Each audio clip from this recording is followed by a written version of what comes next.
महत्त्वाची बातमी समोर येते. अर्थसंकल्पीय अधिवेशनात शेतकऱ्यांच्या कर्जमाफीची घोषणा करण्यात आली होती. कर्ज थकीत असलेल्या शेतकऱ्यांचे 2 लाख रुपयांपर्यंतचे कर्ज माफ करण्यात आले. तर 50,000 शेतकऱ्यांना प्रोत्साहन अनुदान देण्याचा महत्त्वाचा निर्णय घेण्यात आला. राज्यभरातील शेतकऱ्यांसाठी आजच्या दिवसभरातील महत्त्वपूर्ण झटपट आणि ठळक बातम्या. शेतकरी मित्रांसाठी पीक विमा व कर्जमाफी संबंधित महत्त्वपूर्ण असं अपडेट आलेलं आहे. त्यामुळे शेतकरी मित्रांनो, आपण जर यूट्यूब चॅनलवरती नवीन किंवा पहिल्यांदाच आला असाल तर यूट्यूब चॅनलला जरूर सबस्क्राईब करून टाका, जेणेकरून तुम्हाला रोज ठळक महत्त्वपूर्ण अपडेट बघायला मिळेल. चॅनलवर नवीन असाल तर सबस्क्राईब नक्की करा. पीक विमा कंपनीचे घोडे अडले कुठे? अधिवेशन संपले, खरीप रब्बीही सरले.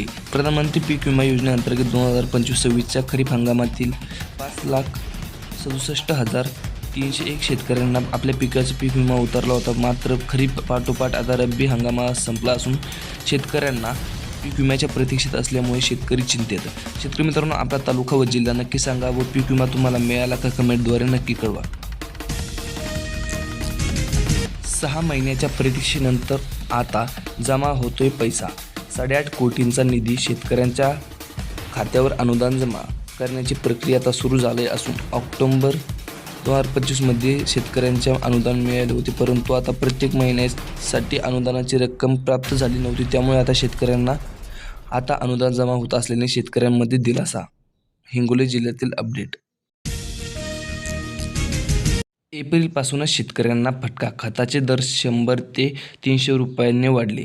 जागतिक युद्धाचा परिणाम. आता उत्पादन खर्चातही मोठी वाढ. सद्यस्थितीला पाहायला गेलं तर शेतकऱ्यांना आता फटका. युरियाच्या दरामध्ये 100 ते 300 रुपयांनी होणार वाढ. हरभरा नोंदणीला 15 एप्रिलपर्यंत मुदत.